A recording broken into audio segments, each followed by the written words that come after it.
What's up? What's going on? So, I have forgot all about the Dan Rather thing when he just clapped on Trump so elegantly. He said, I voted for both sides. He says, I've never had a problem about it. It's not about politics. He just said that the man was vile, racist, a liar, fascist, and a cheater. And I was like, tell him, Dan Rather, tell him how you really feel. Dan Rather was a matter of fact newsman. He spoke the facts, he spoke the truth.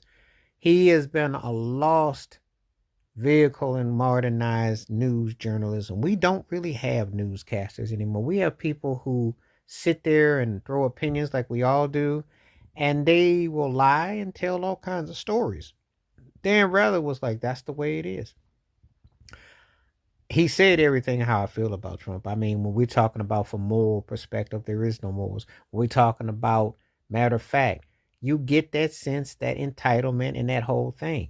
I like what Dan Rather said. He put this out on his ex former Twitter post, and what came to me is because someone I happen to follow on Instagram happened to put it up, and I thought, wow, why did I not remember that?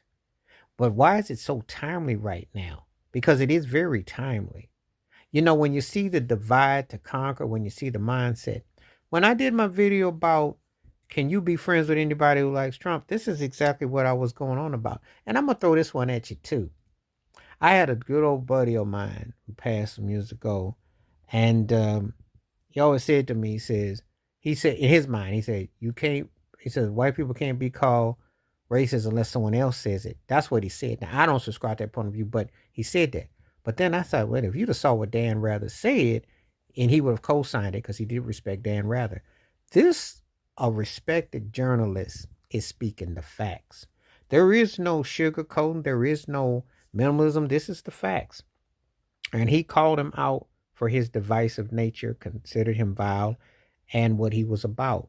You know, he's speaking as someone who has covered a lot, someone who has seen a lot, someone has heard a lot, someone that has been at the fore with people. You cannot make it up if you're a journalist. You cannot make it up in totality. That's why when you watch ignorant comedy like Fox Sports and news, especially meant to say Fox News, but you could say the sport. All that stuff is bought and paid for. All of them here, and they do it on ESPN too. You know, people don't like it when you call out and say that yes, you feel this person is racist, you feel they're separatist, they lie all the time, they cheat, they will make up anything to come across to cover and to skate away from the truth.